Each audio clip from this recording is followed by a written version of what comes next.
ಔಷಧಿಗಳನ್ನು ತಯಾರು ಮಾಡತಕ್ಕಂತ ಫಾರ್ಮಾ ಕಂಪನಿಗಳೇನಿದೆ ಅವರಲ್ಲಿರುವಂತ ಒಂದು ಮ್ಯಾನುಫ್ಯಾಕ್ಚರಿಂಗ್ ಪ್ರಾಕ್ಟೀಸಸ್ ಏನಿದೆ, GMP ಅಂತ ಕರೀತಾರೆ, ಗುಡ್ ಮ್ಯಾನುಫ್ಯಾಕ್ಚರಿಂಗ್ ಪ್ರಾಕ್ಟೀಸಸ್, ಅದು ಕಡ್ಡಾಯವಾಗಿ ಸರಿಯಾದ ರೀತಿಯಾಗಿ ನಡೆಸ್ತಕ್ಕಂಥದ್ದನ್ನ ನಾವು ನೋಡ್ಕೊಳ್ಳುವಂತ ಜವಾಬ್ದಾರಿ ಅದು ನಮ್ಮ ಇಲಾಖೆಗಳಿಗೆ ಬರ್ತದೆ. ಡ್ರಗ್ ಕಂಟ್ರೋಲ್ ಡಿಪಾರ್ಟ್ಮೆಂಟ್ಗೆ, ಕೇಂದ್ರ ಸರ್ಕಾರದ ಡಿಪಾರ್ಟ್ಮೆಂಟ್ ಇರ್ಬೋದು, ರಾಜ್ಯ ಸರ್ಕಾರ ಡಿಪಾರ್ಟ್ಮೆಂಟ್ ಇರ್ಬೋದು. ಸೊ ಆ ಒಂದು ಕಂಪನಿಗಳ ಮೇಲೆ ನಿಯಂತ್ರಣ ಆಗ್ಬೇಕು, ನಿಗ್ರಹ ಇರಬೇಕು. ಅನೇಕ ಕಂಪನಿಗಳು ಚೆನ್ನಾಗೇ ಮಾಡ್ತಾ ಇದಾರೆ, ಇಲ್ಲ ಅಂತಲ್ಲ. ಆದ್ರೆ ಅನೇಕ ಕಂಪನಿಗಳು ಗುಣಮಟ್ಟದ ಒಂದು ತಯಾರಿಕೆಯಲ್ಲಿ ಗುಣಮಟ್ಟವನ್ನು ಕಾಪಾಡ್ತಕ್ಕಂಥದ್ರಲ್ಲಿ ವಿಫಲ ಆಗ್ತಾ ಇರ್ತಕ್ಕಂಥ ಕೂಡ ಕಂಡು ಬರ್ತಾ ಇದೆ. ಈಗ ಪಶ್ಚಿಮ ಬಂಗ ಕಂಪನಿ ಏನ್ ನಾವು ಈಗ ಮುಚ್ಚಿದೀವಿ, ಕಂಪನಿಗೆ ಮ್ಯಾನುಫ್ಯಾಕ್ಚರಿಂಗ್ ಮಾಡ್ತಾ ಇಲ್ಲ. ಇದು ಈ ತರದ ಆಗ್ಬಾರ್ದು. ಈ ಗುಣಮಟ್ಟವನ್ನ ತಯಾರಕರು ಬಹಳ ಎಚ್ಚರಿಕೆ ವಹಿಸಿ ಮಾಡುವಂತ ಜವಾಬ್ದಾರಿ ಅವ್ರದ್ದು, ಅವ್ರ ಮೇಲೆ ನಿಗಾ ವಹಿಸುವಂತ ಜವಾಬ್ದಾರಿ ನಮ್ದು.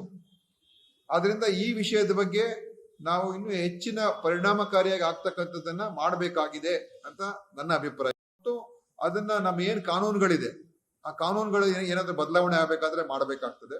ಮತ್ತು ಇದನ್ನ ಎಲ್ಲಾ ಸರ್ಕಾರಗಳು, ರಾಜ್ಯ ಮತ್ತು ಕೇಂದ್ರ ಸರ್ಕಾರ ಸೇರಿ ಒಟ್ಟಿಗೆ ಇದ್ರ ಬಗ್ಗೆ ನಾವು ಗಮನ ಕೊಡಬೇಕಾಗ್ತದೆ. ಯಾಕೆಂದ್ರೆ ಅಂತಾರಾಷ್ಟ್ರೀಯ ಮಟ್ಟಕ್ಕೆ ಹೋಗುವಂತ ಔಷಧಿ ಗುಣಮಟ್ಟ ಮತ್ತು ರಾಷ್ಟ್ರ ಮಟ್ಟದಲ್ಲಿ ನಮ್ಮ ದೇಶದಲ್ಲಿ ಸರಬರಾಜಾಗುವಂತ ಔಷಧಿಗಳ ಗುಣಮಟ್ಟ ಎರಡು ಒಂದೇ ಇರಬೇಕು. ಔಷಧಿಗಳನ್ನು ತಯಾರು ಮಾಡತಕ್ಕಂತ ಫಾರ್ಮಾ ಕಂಪನಿಗಳೇನಿದೆ ಅವರಲ್ಲಿರುವಂತ ಒಂದು ಮ್ಯಾನುಫ್ಯಾಕ್ಚರಿಂಗ್ ಪ್ರಾಕ್ಟೀಸಸ್ ಏನಿದೆ, GMP ಅಂತ ಕರೀತಾರೆ, ಗುಡ್ ಮ್ಯಾನುಫ್ಯಾಕ್ಚರಿಂಗ್ ಪ್ರಾಕ್ಟೀಸಸ್, ಅದು ಕಡ್ಡಾಯವಾಗಿ ಸರಿಯಾದ ರೀತಿಯಾಗಿ ನಡೆಸ್ತಕ್ಕಂಥದ್ದನ್ನ ನಾವು ನೋಡ್ಕೊಳ್ಳುವಂತ ಜವಾಬ್ದಾರಿ ಅದು ನಮ್ಮ ಇಲಾಖೆಗಳಿಗೆ ಬರ್ತದೆ. ಡ್ರಗ್ ಕಂಟ್ರೋಲ್ ಡಿಪಾರ್ಟ್ಮೆಂಟ್ಗೆ, ಕೇಂದ್ರ ಸರ್ಕಾರದ ಡಿಪಾರ್ಟ್ಮೆಂಟ್ ಇರ್ಬೋದು, ರಾಜ್ಯ ಸರ್ಕಾರ ಡಿಪಾರ್ಟ್ಮೆಂಟ್ ಇರ್ಬೋದು. ಸೊ ಆ ಒಂದು ಕಂಪನಿಗಳ ಮೇಲೆ ನಿಯಂತ್ರಣ ಆಗ್ಬೇಕು, ನಿಗ್ರಹ ಇರಬೇಕು. ಅನೇಕ ಕಂಪನಿಗಳು ಚೆನ್ನಾಗೇ ಮಾಡ್ತಾ ಇದಾರೆ, ಇಲ್ಲ ಅಂತಲ್ಲ. ಆದ್ರೆ ಅನೇಕ ಕಂಪನಿಗಳು ಗುಣಮಟ್ಟದ ಒಂದು ತಯಾರಿಕೆಯಲ್ಲಿ ಗುಣಮಟ್ಟವನ್ನು ಕಾಪಾಡ್ತಕ್ಕಂಥದ್ರಲ್ಲಿ ವಿಫಲ ಆಗ್ತಾ ಇರ್ತಕ್ಕಂಥ ಕೂಡ ಕಂಡು ಬರ್ತಾ ಇದೆ. ಈಗ ಪಶ್ಚಿಮ ಬಂಗ ಕಂಪನಿ ಏನ್ ನಾವು ಈಗ ಮುಚ್ಚಿದೀವಿ, ಕಂಪನಿಗೆ ಮ್ಯಾನುಫ್ಯಾಕ್ಚರಿಂಗ್ ಮಾಡ್ತಾ ಇಲ್ಲ. ಇದು ಈ ತರದ ಆಗ್ಬಾರ್ದು. ಈ ಗುಣಮಟ್ಟವನ್ನ ತಯಾರಕರು ಬಹಳ ಎಚ್ಚರಿಕೆ ವಹಿಸಿ ಮಾಡುವಂತ ಜವಾಬ್ದಾರಿ ಅವ್ರದ್ದು, ಅವ್ರ ಮೇಲೆ ನಿಗಾ ವಹಿಸುವಂತ ಜವಾಬ್ದಾರಿ ನಮ್ದು.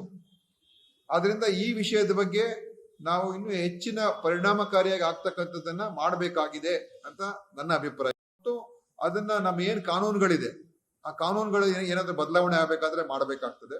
ಮತ್ತು ಇದನ್ನ ಎಲ್ಲಾ ಸರ್ಕಾರಗಳು, ರಾಜ್ಯ ಮತ್ತು ಕೇಂದ್ರ ಸರ್ಕಾರ ಸೇರಿ ಒಟ್ಟಿಗೆ ಇದ್ರ ಬಗ್ಗೆ ನಾವು ಗಮನ ಕೊಡಬೇಕಾಗ್ತದೆ. ಯಾಕೆಂದ್ರೆ ಅಂತಾರಾಷ್ಟ್ರೀಯ ಮಟ್ಟಕ್ಕೆ ಹೋಗುವಂತ ಔಷಧಿ ಗುಣಮಟ್ಟ ಮತ್ತು ರಾಷ್ಟ್ರ ಮಟ್ಟದಲ್ಲಿ ನಮ್ಮ ದೇಶದಲ್ಲಿ ಸರಬರಾಜಾಗುವಂತ ಔಷಧಿಗಳ ಗುಣಮಟ್ಟ ಎರಡು ಒಂದೇ ಇರಬೇಕು.